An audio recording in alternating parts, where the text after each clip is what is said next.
我们俩在一起半年多了，刚在一起的时候觉得他活泼开朗，和他在一起只有开心，但相处久了，我感觉他的性格并不是那么好，经常对我乱发脾气。我觉得他心里好像根本没有我。因为别人的看法，我觉得他变得特别没有安全感，总是疑神疑鬼，对我缺少信任，而且他做事特别极端，我真的很讨厌他现在这样。如果他一直这样，我觉得我们就没有必要再在一起了。掌声有请这一对，有请。男嘉宾小陈，21岁，来自江西公司职员；女嘉宾小马，21岁，来自江西行政文员。来，有请两位，有请。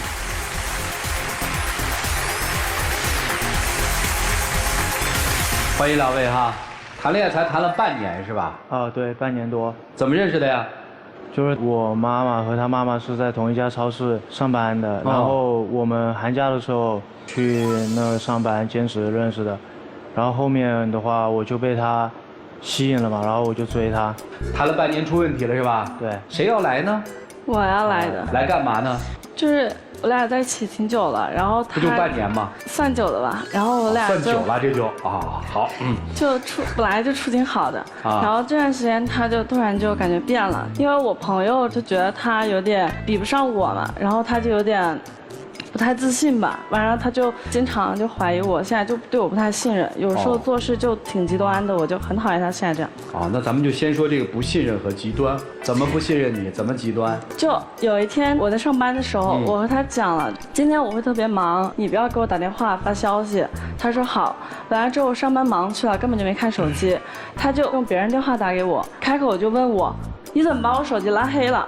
我说我没有啊，我在上班忙得很，而且我俩当时也没吵架，我不会好好的无端无故把他拉黑。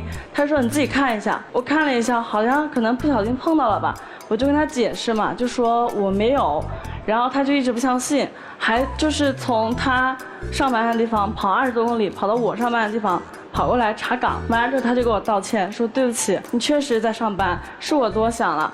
他就这样的，而且就是一开始怀疑我的时候，他说中午的时候我听你的语音里面有一个男人在说一个虚，我当时莫名其妙，我一个人在上班，我给他发语音可能碰到哪儿吧，他就说什么有一个虚，我就觉得他不可理喻。是你干的？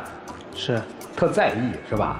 因为当时的话，我给他打电话嘛，不是那种无人接听啊，就是发现他把我拉黑了嘛，然后当时我就特别着急，你知道吧？给他发消息他也不回。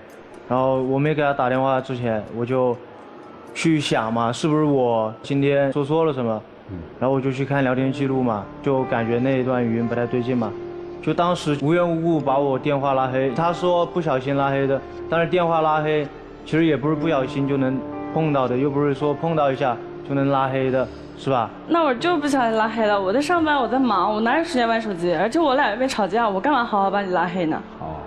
你就是喜欢多想好，反正不管怎么说，就去了嘛。这只能代表说男方对女方很紧张，也比较在意这段关系，是不是这意思？对。女生就觉得，你看你不信任我。除了这个之外，还有别的吗？他还就是总是很小气嘛。还有我就有俩高中同学，一男一女，他们俩是情侣。我和那个男同学就关系比较好，经常在手机上聊天，就开玩笑什么的，可能尺度有点大吧，就说话呀、开玩笑什么的。他就觉得听不惯，当时看到的时候就说，告诉你的同学讲话注意点，不然我对他不客气。你说我俩就很熟了，我怎么好意思跟别人讲？我就对他说讲话注意点。那我俩都那么熟，他也听惯了，可能没反应出什么吧，他就觉得没什么，还是继续。然后说超级不高兴了，就当着我的面就逼我删了他，就不删，我是你男朋友，你选谁？就这样。那你喜欢谁啊？我当然选他呀，他是我男朋友啊。那不就结了吗？所以你跟那人说清楚嘛，说我们现在各自都有情感了，但是要注意。我俩不是那个暧昧什么的就是正常的开玩笑。你刚才不也说有点过吗？对啊，就是他自己也觉得，就是说话特别不好听，你知道吧？然后我叫他，我也没有说是去威胁他同学或者怎么样，我就叫他，我说你跟你同学说一下，叫他好好说话，同学嘛，聊天嘛，开玩笑嘛，都可以是吧？但是说话得好听点吧，就那些什么骂人的词都用上，就不太好嘛。我说你就跟你同学讲一下，但是的话他也没有跟他。怎么叫骂人的词？他们俩聊天还有脏话呢？有，然后的话我就跟他讲嘛。咱们不论这个，只能说在这个情感当中，听到现在男生对女人还是比较紧张的，但是女生觉得，你看你这人怎么那么小气啊？对。还有别的吗？就还有一次，我俩在打电话的时候，就是我高中谈的前男友嘛，突然打个电话给我，打断我俩打电话。他是说最近新上班的公司那儿有一个同事长得特像我嘛，然后我发现我们俩在同一个地方上班，他就说要加我微信。我当时就想着我俩就已经很多年没联系了嘛，也没有什么情愫暧昧什么的，就是普通朋友之类的。你说加微信我就加呗，就算了，我也不好拒绝。加微信聊了一会儿，他就说问一句为什么不好拒绝？因为我就觉得有点尴尬嘛，他就给我打电话了，我就不好说。他说加我也心想没什么，我们就不怎么聊天嘛。然后加了之后他就说有时间下次出来吃个饭呗。我说好，下次有时间再说呗。然后我就回给他电话，他就当时就一直问我，就不信任我，问谁给你打电话？我说一普通朋友，我就不想麻烦，到时候跟他说前男友，他又总吃醋什么的，他就现在就不太信任我。然后他就说普通朋友吗？我说对啊。然后后面我俩在一起就看电影的时候，他就翻我手机就看到了，然后他当时直接就大发火，说我跟人家怎么样，还想跟人家回去什么之类的，还跟人家吃饭。当时我并没有去多问什么，是到后来我看到他俩的聊天记录，然后我就感觉这个人不像普通朋友，对吧？然后我就问他这个人是谁，他还骗我，就是不告诉我是他前男友，他就跟我说是一普通朋友。然后后边我一直问他，他才告诉我是他前男友。我当时就跟他这样说，前男友你约去吃饭啊，我说你不要去，然后你把他删掉，但是他就不肯删，就一直不肯删，我就不知道他怎么想的。那人家都找上来了，加了我微信了，还跟我讲话了，我还回了别人，然后好好的删了。谁找上来你都有这样吗？那多尴尬呀！那我这有什么尴尬的呀？你有新的感情，他也有新的感情啊，直接拒绝不好吗？为什么要扯这么多事出来呢？那人家说约吃饭，我也是应付给他，我又没说要去。反正我看到的是你已经答应了他呀，然后你会不会去，我也不会知道啊。我肯定不会去啊。我刚才用了2次，我说哎，男生在乎你啊。我听到第3个，我就不能再用这个词儿躺了。我恰恰想问的是，你信他吗？我信他呀。你信他？你看他手机干嘛呀？不是，你信他？你查他查得这么严干嘛呀？那不是查，就是无意翻到的。你怎么老无意就能翻到呢？那我只能得出2个结论。结论 A， 你女朋友太随便了，因为你无意一查都是事儿。结论 B， 你就是刻意在查。就是我们俩在一起的时候嘛，他喜欢拿我手机看，然后我就拿他手机看。所以我就提醒大家一句吧，就是在生活里面，你在1在2，当你在3在4的时候，它就不是一种巧合，一定是堆起来的。信任和不信任一定是堆起来的。包括男生那话说的没错，你们俩已经分手了，你有了我，你的态度应该坚决，可是不能用吵的方式和这种方式传递出来，那女生就会觉得你比较偏激。同样的话，从不同的人嘴里出来，它的分量和对方听的是不一样的。听明白了哈？行，女生，这就算到极致了吧？还有吗？有一天我在上班的时候，我就来2个短信，就是收件码嘛。我心想我没买东西啊，我就问一下他，你给我买东西吗？他说没有。然后我就不知道是什么快递，我跟他讲了之后，他就叫我赶紧把取件码发给他。他就大老远跑我公司，把我2个快递取出来，就是要查我，生怕就是别人给我买东西什么的。然后打开发现就是纸巾嘛，我才想起来是我同事让我代收的。这么小一件事情，我就跟他讲了，他就跟抓奸一样，就是跑我公司，我就觉得他一点都不信任我。可能就是因为他有骗过我嘛，然后他突然跟我说这个，我也不知道是什么情况嘛，然后我就想去看一下。但是我看到了以后，你跟我说了是你同事教你代收的纸巾，我也没有说什么呀，我还给你道歉了呀。但你跑那么大老远看，就是怀疑我呀。所以女生到这时候就有点崩溃了，是吧？还有就是，他说一起去看他奶奶嘛，然后说好只有我们2个人的，结果第2天他妈妈说他舅舅还有这些亲戚全都在，然后我只是妈妈，然后我就很尴尬，然后他就说我有点累了，回房间休息一会儿。我刚去他家嘛，然后我也不好意思在房间不出来，我就说好，那你先休息一会儿，我就去外面就是帮忙嘛，给他妈妈打下手。然后他们家那些亲戚全都在那里聊天，然后我一个人在后面帮忙，然后这一上午他也不出来。早上中午吃饭的时候我就叫他，然后把他叫醒，他当时还不以为意。我跟他说我一个人在外面好尴尬，他就说你不是跟我妈认识吗？那有什么尴尬的？就觉得我一个人在瞎矫情，你知道吗？就一个人在外面一上午，他在里面睡觉。这个当时我跟他说了去我奶奶家，我不知道我妈和其他人会过去，到那里才知道的。那当时的话在外面待了一会儿，我确实是特别累，然后我就跟他讲，我去休息一下。我当时想嘛，反正他跟我妈也是认识的嘛，就是他们可以聊聊天，就没想到他会觉得这么尴尬嘛。所以男生基本没听懂女生是怎么回事，等于你把这个女生撂在了一个他认为陌生的、不安全的、手足无措的一个环境当中，你丢下他不管了，这是让他受不了的。他的判断是你不在乎我，是这意思吧？对。还有别的吗？这委屈的啊。还有一次我俩在外面吃饭嘛，当时9点钟吧，就是那是一个烤肉的餐厅嘛，自助的。他就不爱吃烤肉，我就去拿一些食材，然后过来给他倒进火锅里，他先吃嘛，我再去拿，然后我自己一个人在那烤。他吃差不多了，他就说我们走吧，吃差不多了。当时才吃了1个小时左右吧，我又拿又烤，别人男朋友都是给别人女朋友端呀、烤啊、做呀什么的，他就一个人在那玩手机。我拿过来之后他就吃，他吃差不多就说他吃饱了要走了。说什么当时我们是最后一桌，体谅人家服务员，就不要人家干等我们。可是我还没有开始吃。其实当时我们不是9点多钟才出来吃饭的，我们当时7点钟就出来了。然后我一直问他吃什么，带他进一家店就是这个不吃那个不吃，然后一直拖，就是因为他一直拖到9点钟，实在没办法，他就说吃这家，他那些东西我也不会弄。然后我们吃的差不多的时候，人服务员过来已经过来问我们准备打烊了。然后当时就剩我们一桌，所有服务员都在我们那桌旁边，就问他吃好了吧，差不多咱们就走了。然后他就给我发脾气。男生我想问问啊，我从来不相信这个在情感当中有单边的这种责任，肯定都是双边都有责任，双方都有责任。你心里你女朋友是个什么样？至少她今天上来非常坦诚的说，在我们这个关系当中，她不信任我，她很极端。那在你心里真实的她是什么样啊？脾气大，我什么都得顺着她。举个例子。就是说我们出去玩吧，然后衣食住行他都不管，到酒店里面就这也不行那也不行，他一直在那说一直在那说，我说不行咱们就换一家，然后他说你什么态度，然后就给我发脾气。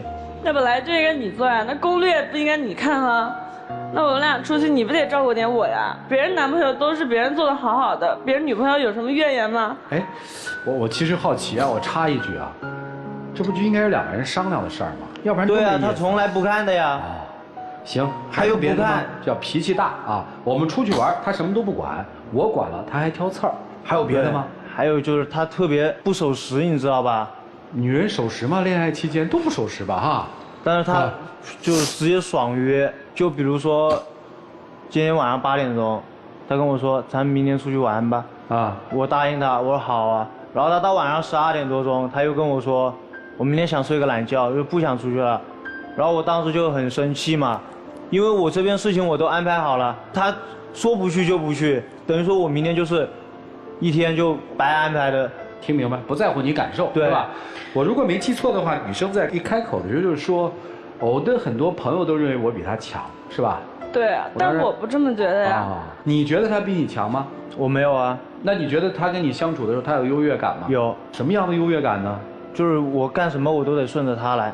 那你觉得应该怎么是对的呢？我觉得有些事情2个人商量啊，还有就是很多时候他就从来不在乎我的感受的。我怎么不在乎你的感受？一件小事你问一下，你是那样的语气问的吗？有的时候我俩在一起的时候，他就这样看我手机。我有说什么来个骚扰电话或者是垃圾短信什么的，我看一眼，然后没用的嘛我就删了，要不是挂了。他就说是谁打电话，谁发短信？我说垃圾短信，垃圾短信你删这么快干嘛？就在怀疑我，就完全是我来个垃圾短信我删了我都不行了，就还要给他过目一下我才能删了。怕他跑吗？有点吧，因为之前他毕竟有骗过我嘛。怕他跑吗？和他骗你是2个概念啊。怕他跑吗？怕。对这感情你也挺在乎的是吗？这男生都对你这么不好了，让你一把鼻涕一把泪的这个控诉，为什么还要来这儿解决问题呢？直接分手不就得了吗？就是他有的地方对我还挺好的嘛。哦。然后我上班的时候，他都早上就起早过来接我，从他家骑车过来接我，然后我下班又过来接我送回去嘛。哦。有时候他自己舍不得买的东西就给我买。哦，接你上下班。对。啊。但是他还是就是最近这段时间，我感觉他变得就很厉害，就超级不信任我，我就好讨厌这种感觉。所以其实你们俩才谈了半年的男女朋友，对吧？半年多了。哦，就是这么短的时间，已经有这么不好的感受了，不开心是吧？有开心也有不开心。哦，对半吧。今天你为什么来？他来我理解了，你为什么来？就他要来嘛。好了，老师们，你们看看应该怎么办吧？我们一起进入丘比特问卷。在我刚听到你们两个前半段的故事的时候，我想起了张爱玲说过的一段话。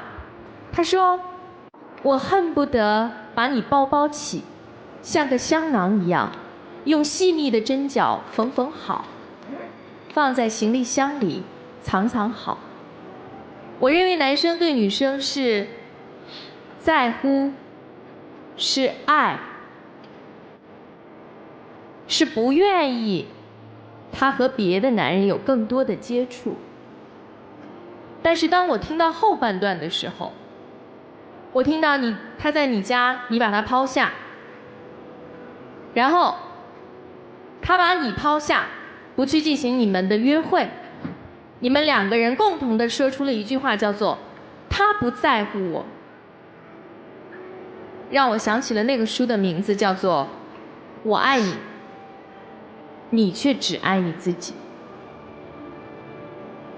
在这段爱情当中，你们两个人都是只爱自己，敏感、多疑、不自信。我说的是男生。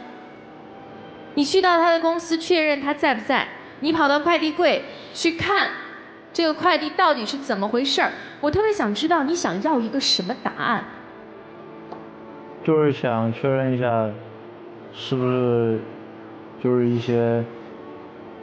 我告诉你，你的内心想要一个肯定的答案，你希望证实你的猜想是对的，即使你抓到了，你不见得会马上的离开他，你只是希望用这样的行为和手段打压他在你心里面所谓的优越感。如果他犯错了，他越矩了，你在我面前就一辈子都要低头，起码在这段感情持续的过程当中，你是矮我半截的。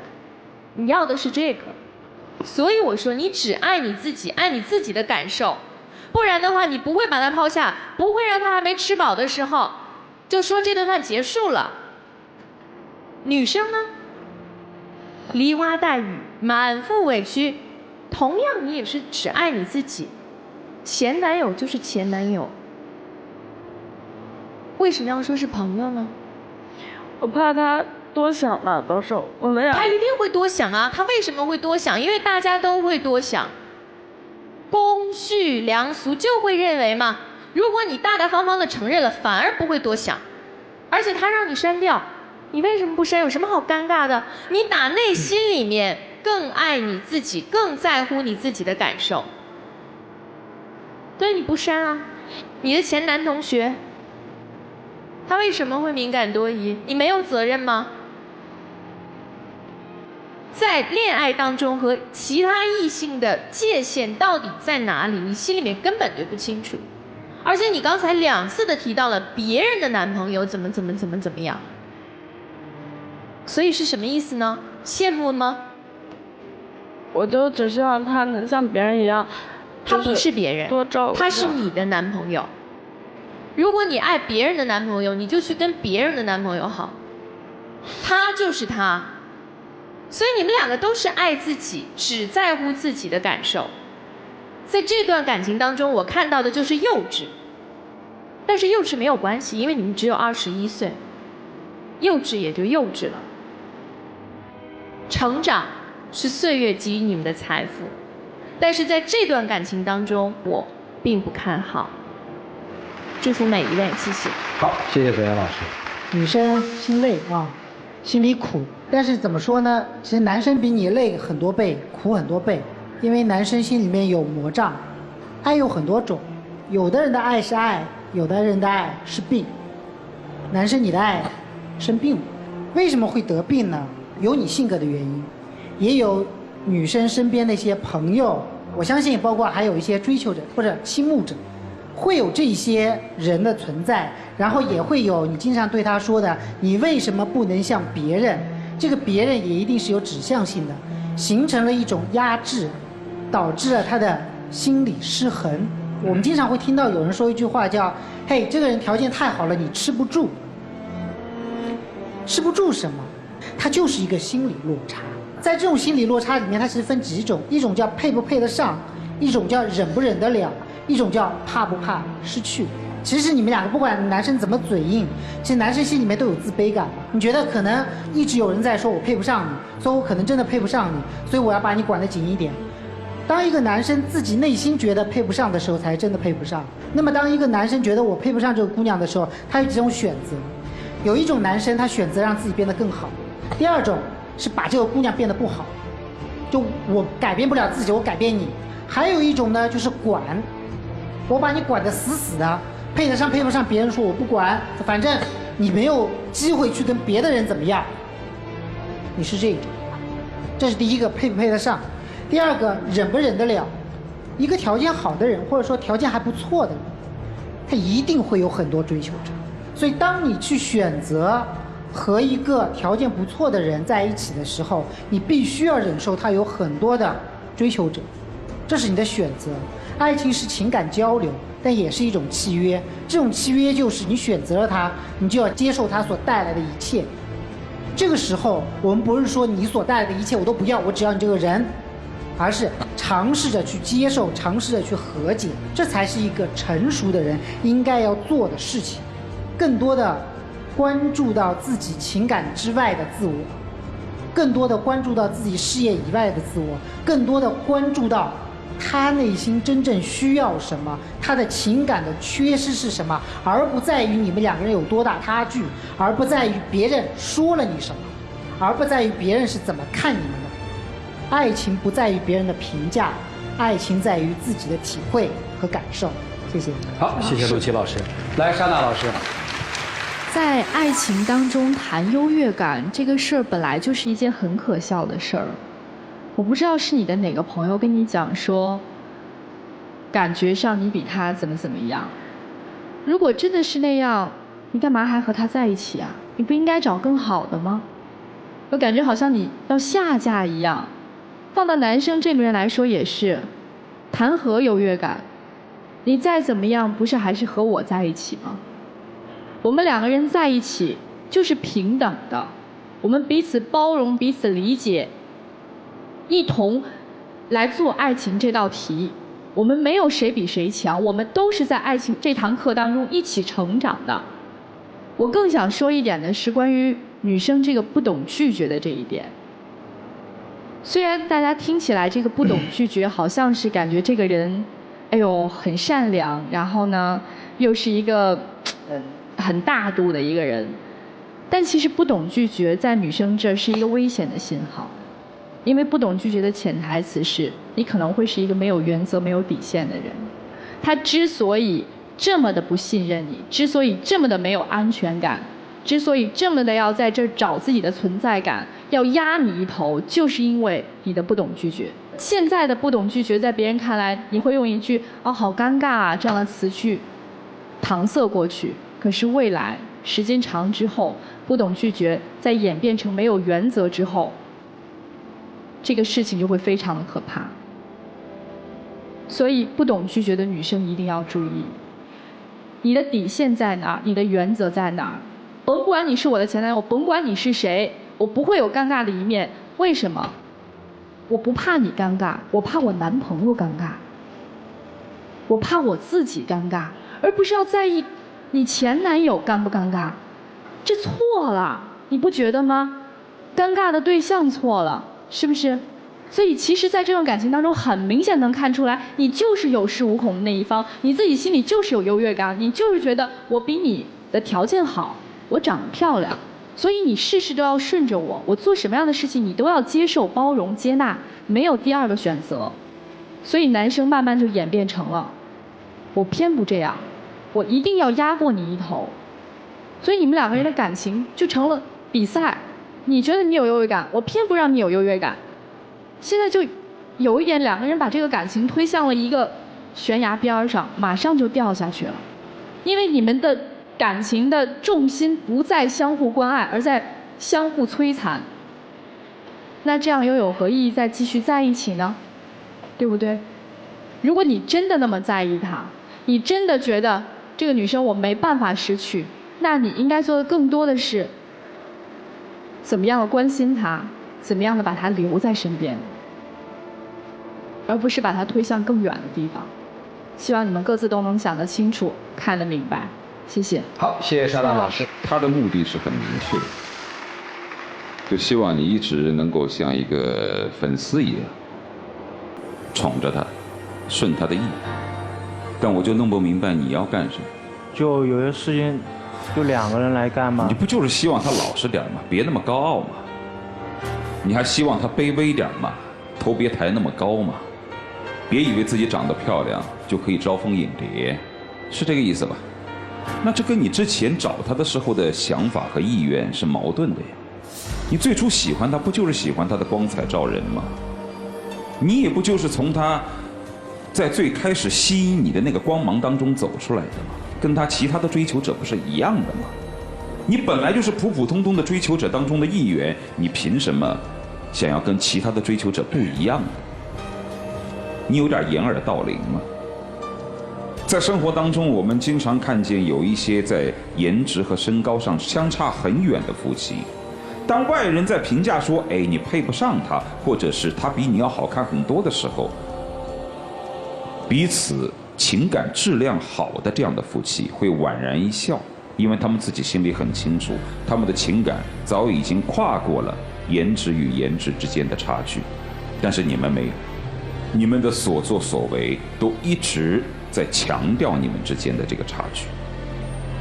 比如说，你在某些方面做的边界效应不够明显，对于前任不够坚决，这也是在强调我可以这么做的原因，是因为我有市场，我比你漂亮，我颜值比你高，所以我可以这么做。而对于他来说，虽然他表面上是想抹去这个差距，但他没有用正确的方式，就是包容、付出和让自己变得更优秀，而是用一种掩耳盗铃的方式告诉你别那么嚣张。但是你们所有的所作所为都明明确确的在强调这层差距。如果你们自己跨越不了这一层外人觉得你们之间的差距，那你们还是趁早分手。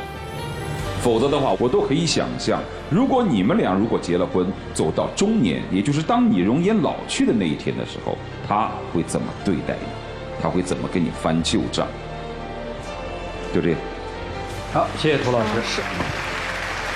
谈了半年了，女生上来其实就说了一句话：已经很久了。好的时光总觉得短暂，不好的时光才觉得很久。嚣张是因为不在乎，在意谁又能随意嚣张？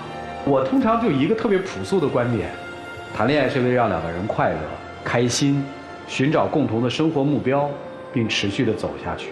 谈恋爱不是为了两个人互相折磨、彼此控制、互泼脏水。所以你们问问你内心，快乐吗？你们愿意让这种情感就这样下去吗？接下来我们一起进入那几天喝古方红糖真情60秒。我们俩一直在一起，这段时间都挺开心的。你一直对我挺好的，我的爱好你总喜欢迁就我，我也觉得挺快乐的。但是，我就觉得这段时间你变了好多，不像以前那样体贴照顾我。我觉得如果再继续这样下去，我们不知道该怎么办。其实我对你还是一样的，跟刚刚在一起的时候，其实我没怎么变，只不过你把我做的一些小事，就会去认为我是去怀疑你，然后的话，你也就是看不到我为你付出的东西，就是我希望你能看到我为你付出。好，时间到，请两位，谢谢两位，请回吧。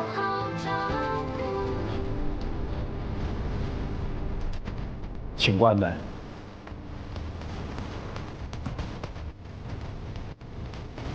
来吧，看这对年轻人自己的选择，请开门。